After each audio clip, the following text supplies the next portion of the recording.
Bună ziua! Astăzi vom face o salată de biof.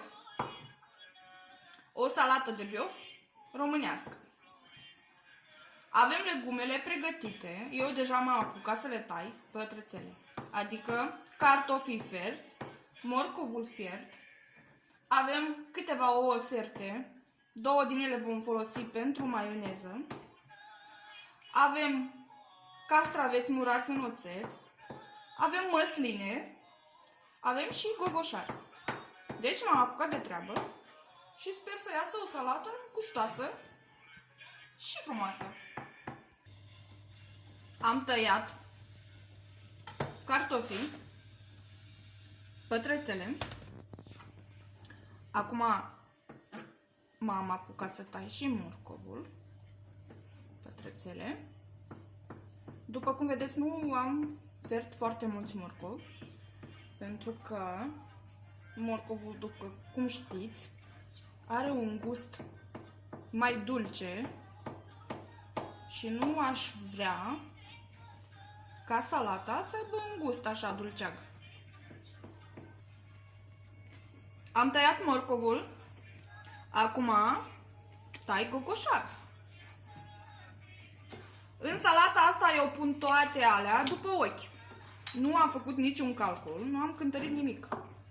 Deci, dumneavoastră faceți cum credeți că e bine, dar eu le pun toate după ochi. Tăiem gogoșarii. Aici în farfurie deja am pregătit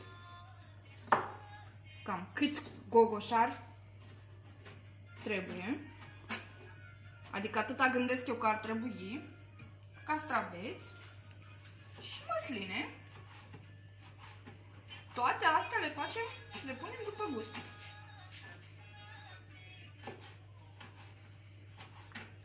O să facem la urmă maioneza.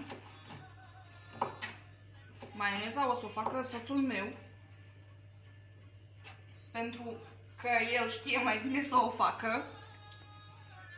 Nu obosește să o bată, eu obosesc și el mă ajută.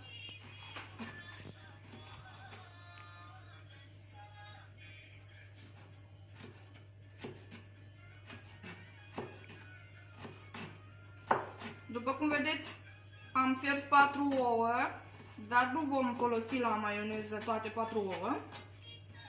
Vom folosi doar 2 gălbenușuri fierte și un gălbenuș crud, cred că e de ajuns. Vom folosi niște ulei de măsline. Dacă nu aveți ulei de măsline, nu e nicio problemă, puteți să folosiți și ulei din asta, de floarea soarelui.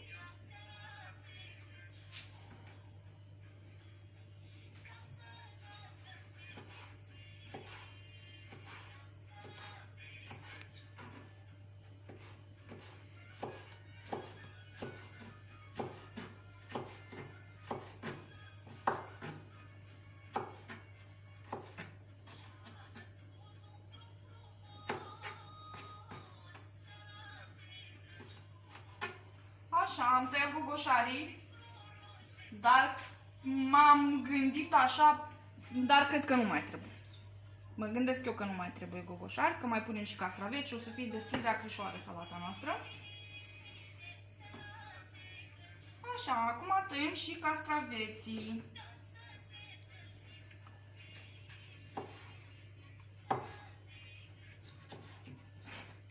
Totul se taie pătrățele. Nu trebuie tăiată destul de mărunt.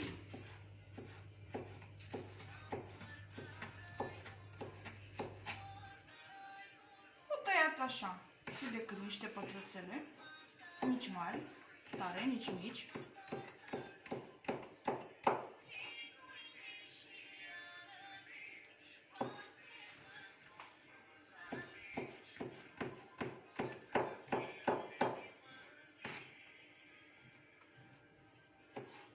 Asta e primul nostru video culinar,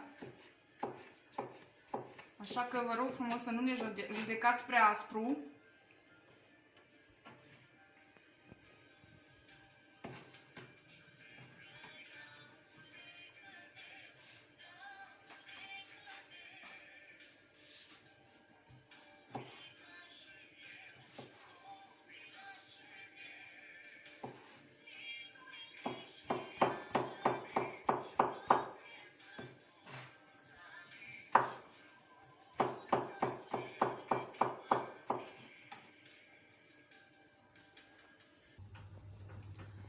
Deci, am tăiat toate legumele, am tăiat și măslinele, salata noastră deja e pregătită, e tăiată.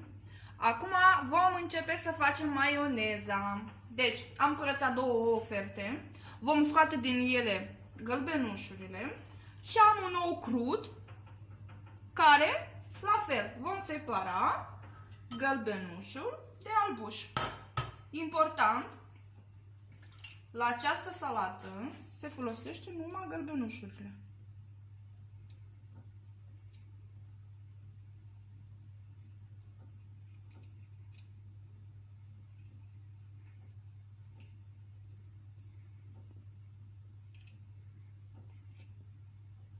E capricios ouul ăsta.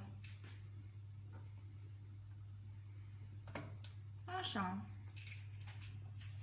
Vom bate salata, mă scuzați, maioneza, aici, în vasul ăsta de plastic. Separăm gălbenușul de la două oferte.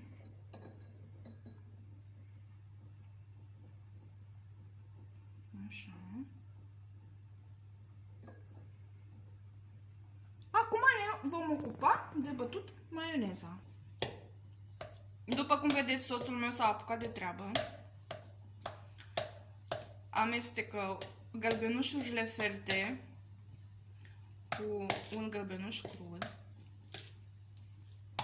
Am pregătit și muștarul, dar mie nu prea place maioneza cu muștar, așa că vedem la urmă. Eu voi ajuta soțul să bată maioneza și îl voi ajuta cum? Din când în când voi turna niște ulei. Unde-i dat? Așa, așa că... Stop.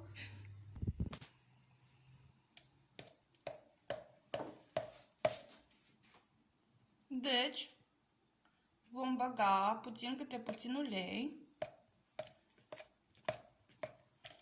Se amestecă.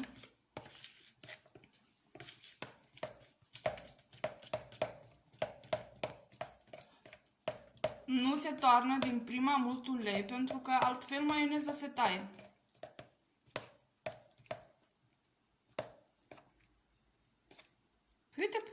Câte puțin ulei.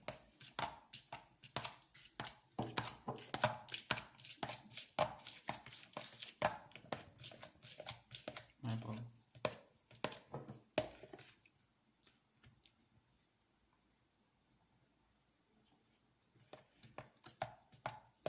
Deci vă vom arăta la urmă ce maioneză am făcut. După cum vedeți, maioneza noastră este gata. Trebuie să fie groasă, să se țină de tel. Deci a făcut o treabă bună soțul astăzi. A bătut o maioneză perfect. Acum o vom lua și o vom încorpora în salata noastră. După care o vom ornamenta frumos într-un vas, într-o farfurie.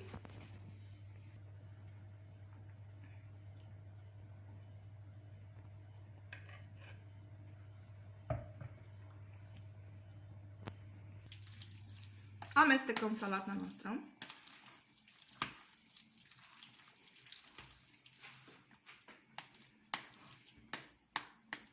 O amestecăm cu mișcări largi.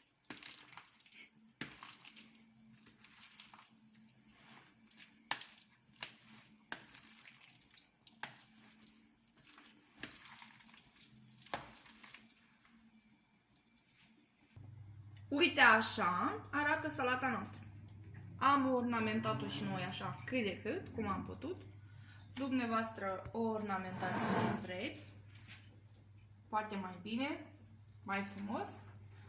Noi am făcut-o și am ornamentat-o cum am crezut noi și cum am putut. Vă mulțumim frumos de atenție și dacă v-a plăcut, vă rugăm să vă abonați la canalul nostru de YouTube. Vă mulțumim frumos! pentru atenție, vă urăm un Crăciun fericit, poftă bună și multă sănătate! La revedere!